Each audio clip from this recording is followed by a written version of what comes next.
She's saying, of course, the Civil War was about slavery, but then she said this. She was talking about what it means today, and she says it's about freedom and individual rights. I think we have that sound, so I'm going to let you listen to it. Well, two things on this, Jack. I mean, of course, the Civil War was about slavery. We know that. That's the easy part of it. What I was saying was, what does it mean to us today? What it means to us today is about freedom. That's what that was all about. It was about individual freedom. It was about economic freedom. It was about individual rights. Our goal is to make sure, no, we never go back to the stain of slavery, but what's the lesson in all of that? Okay, so doing a bit of cleanup, she also, John, said it was definitely a Democratic plant who asked this question. The voter was a Democratic plant. She says, that's why I later asked, what does it mean to you? And if you listen to the longer extended clip of that, she says, what do you think? And what do you want me to say about this? Or what do you want me to say about slavery? I'm embarrassed as a South Carolinian.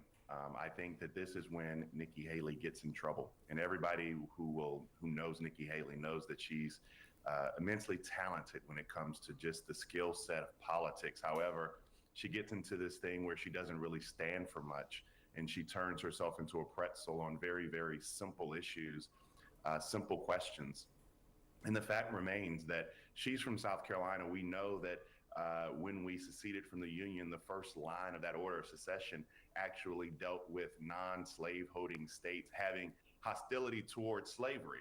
I mean, this is like, this also frustrates me because we take history out of schools. We have probably the second or third leading candidate for the Republican primary. And this shows you the importance of history because she just fumbled it. Not only did she fumble it, but she was historically inaccurate. She was intellectually dishonest.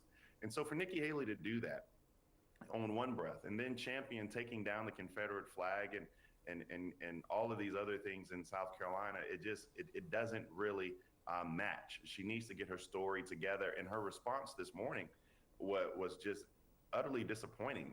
This wasn't a war about economic freedom. The economic freedom of what? The goods produced by slavery. This war wasn't about states' rights. A state's right to do what? Enslave people. I mean, so it's silly. I know she wishes she was talking about something else, but this is why she's not ready for the big limelight against somebody like Donald Trump.